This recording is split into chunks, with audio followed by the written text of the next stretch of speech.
Hello again, everyone. Edwin Learnard back once again. In this YouTube astrological segment, I'm going to be talking about astrology and the Rochester, New York mass shooting.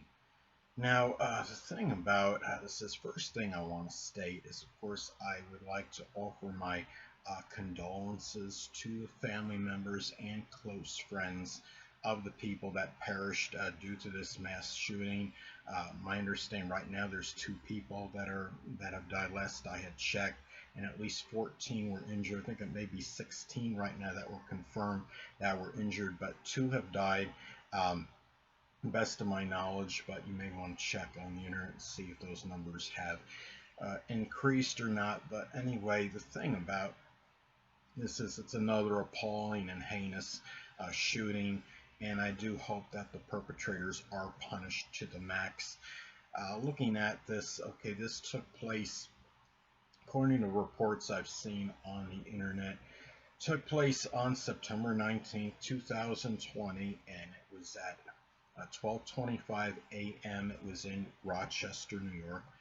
And for this shooting, there's a lot of, first thing I'm looking at, there's a lot of cardinal energy in the chart. You have the ascendant at Cancer. There are 2 planets in Libra, 3 in Capricorn, and there's also Mars in Aries. There's a total of like 3. There's like 7 of the what I call the 7 of the 12 major astrological energies and cardinal signs. When you have a preponderance of energy in cardinal signs, it's a very action-oriented, very hurried energy, very impatient.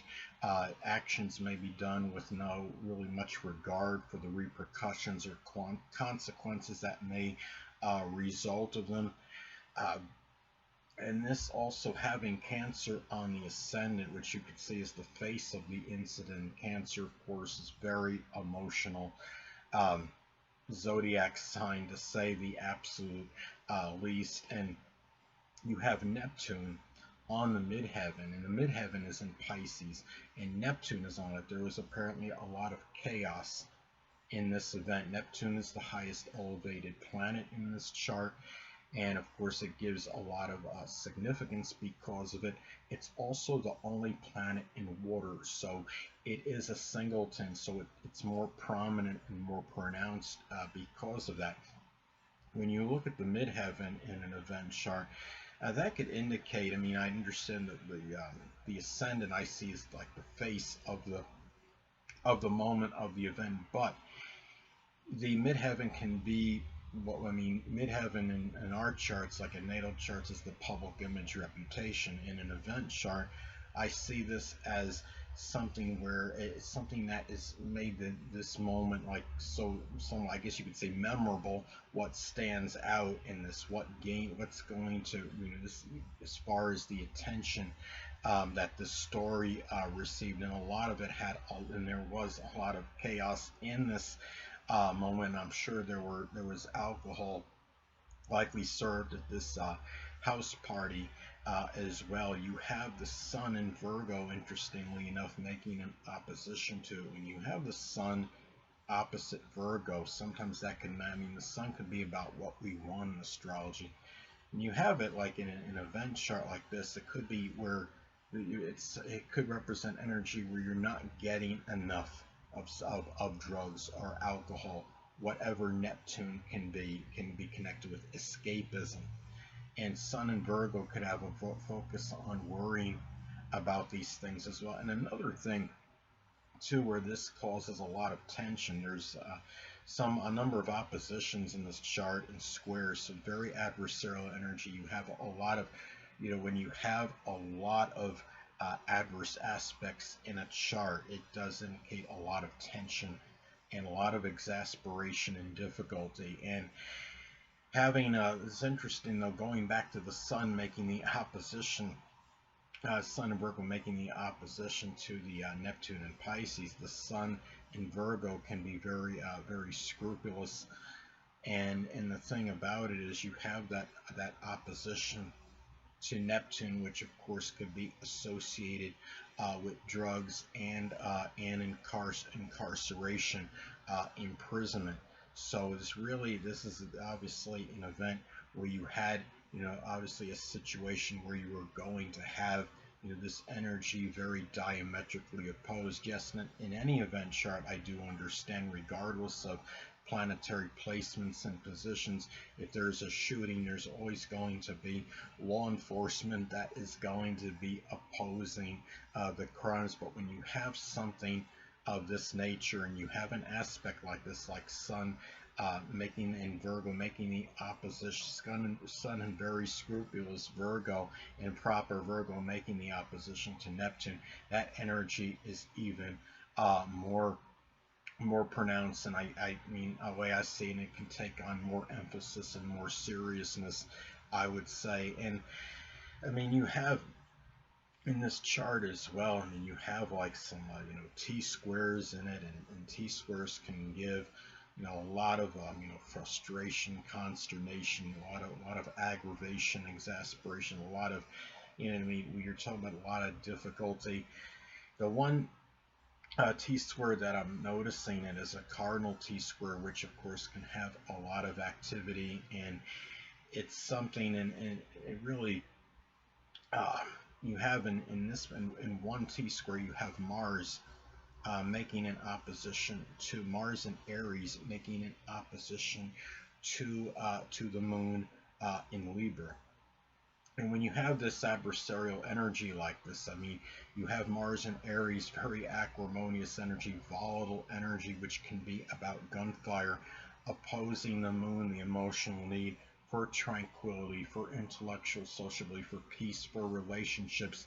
And you have that making that opposition. You look at the point also, um, where when you look at the focal point of the T square. Okay, let me be kind, rewind. A T square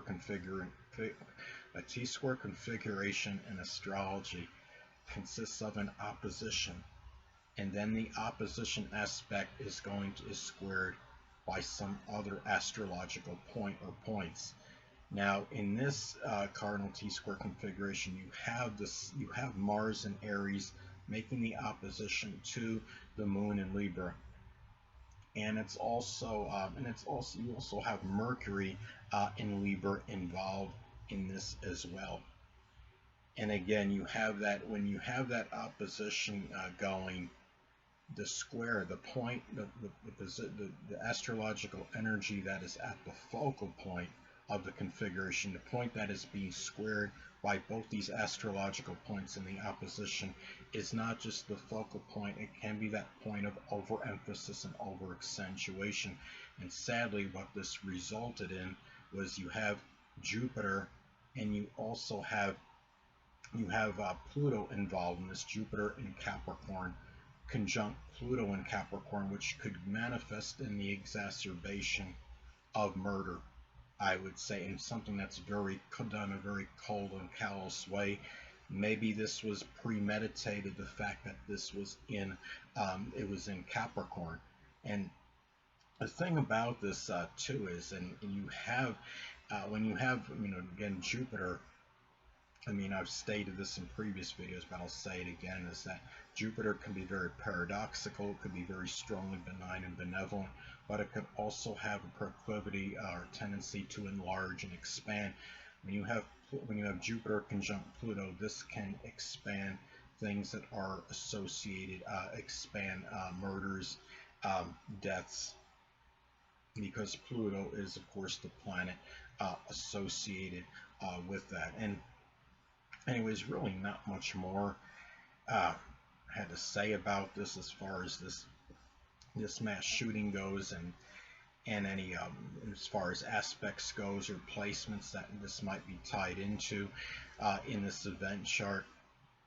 Another thing that I see, sadly, is a Virgo on the fourth house cusp. This could be in the fourth house in astrology, can be about our emotional security, and you have, sadly, worrisome Virgo on this house cusp. This was something where this caused really a lot of fear, people being put in a state of trepidation. I mean, there was all kinds of chaos and panic in this situation, and the thing about this too is that when you look at a situation like this, and we just hope that it's not going to be something that's going to keep escalating. And I do hope that there's going to be some light at the end of the tunnel in this type of situation. I mean, as far as these situations go, you have the ruler. I noticed too is that not only you have the ruler of the fourth house, um, the end of life is in the second house, and you also have the ruler of the well, what I was going to say, the ruler of the second house is in the fourth house, and the second house is in astrology is about our values, or I should say, it could second house in astrology corresponds with our values. The fourth house is about the end of life, and it's sadly it was as if this event manifested in sadly people valuing the end of somebody's life. Two people, as far as I know, and again at least 14 injured. Uh, and the thing is, looking at this, as well.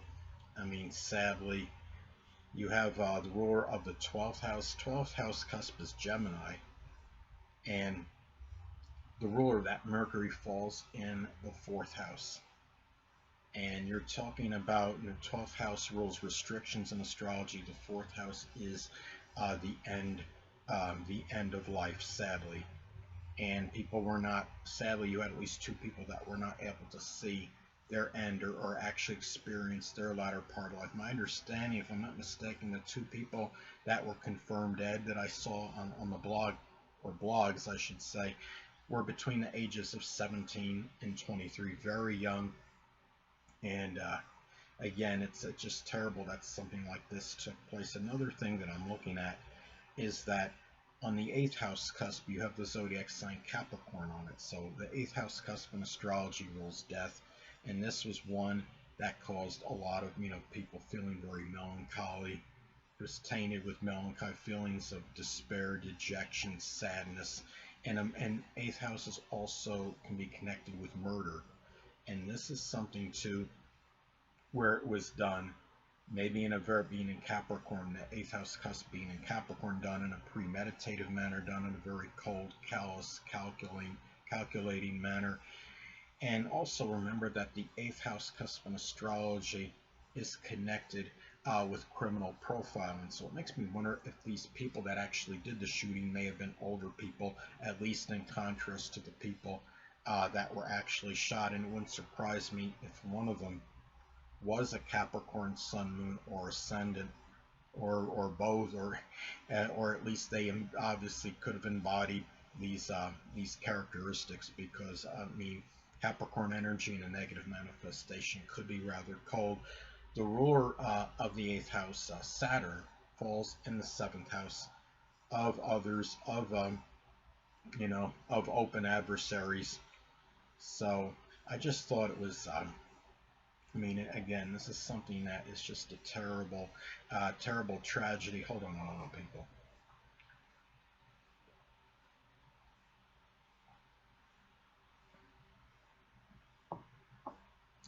Sorry about that. I'm back.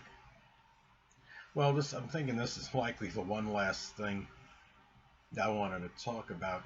I saw something that was a little bit intriguing in here, because it's a yod configuration, or at least a loose one, and it is between Venus. I'm looking at Venus in Leo, the moon in Libra, that sextile each other, and both in that energy also, that energy, both those planets in conjunct Neptune. Well, you actually have, I'm trying to see the Mercury position. Well, the Mercury position looks to me like it's actually it's in conjunct Neptune as well. So what it appears to be, it's an in conjunct, it's a sextile between Venus, and the conjunction between Mercury and the moon in Libra. And then you have both those points making the you have those points in that sextile aspect making the inconjunct to Neptune. We'll say this one more time just to make sure I'm saying this right. I'm sorry, people. But Venus in Leo in the second house is valuing that extroversion uh, big time, and you have that making the sextile to the Mercury in Libra and the Moon in Libra in the fourth house of emotional security. And then you have that sextile, those planets in that sextile are making an inconjunct aspect to the midheaven, to the Pisces MC and Neptune. And the thing about it is, when you have, I mean, when you talk about yads in astrology, you can perceive them. They often can indicate monumental achievements based on really the apex point, which in this case is the Neptune MC conjunction, is that point. But this is nothing about a prodigious or monumental achievement, but this is something in a negative manner where you had something of, obviously something that really stood out and gained, some national, some really national, I'm sure national attention. And this quote unquote achievement, I'm being facetious with this, was connected with a lot of the fact that the apex point, that the focal point of the odd configuration is the Neptune in Pisces conjunct the midheaven in Pisces. That resulted in a lot of chaos and disorder, and people trying to escape. Sadly, the Venus in Leo, of course, could manifest in the enjoyment of extroversion, being in the second house that one may value. Then you have that Libra energy I talked about, and this was about something where, I mean, the Libra energy I was stating before is connected, with intellectual sociability, but this was done where you had people doing something as far as maybe together, because there were probably, my feeling is there may have been multiple shooters. It wouldn't surprise me. I don't know if there was one or if it was more than another. Libra energy too. I mean, I talked about the Venus and Leo being part of this Yod configuration. It's not just about, well, I say valuing extroversion, maybe valuing notoriety. Maybe, people do this sometimes because it's not, I understand this was done with a lot of acrimonious energy probably, but it may have been done to garner some attention. You have Venus in attention-seeking Leo. Then you have that Libra energy. Libra energy in a negative manifestation can be about disruption of relationships. This sextile might have been able to work well together, even though it came out in a negative manner, bringing that energy into causing that Neptune at the apex point of the Yod, that Neptune chaos and disorder and escapism, people running for their lives, trying to get away from this situation, and isolation. And this is something where it might actually cause, sadly, more isolation, because of people being in a state of fear and trepidation because of what transpired. Anyway, people, this is Edwin Learnard, and until next time, people, Edwin Learnard saying stay well.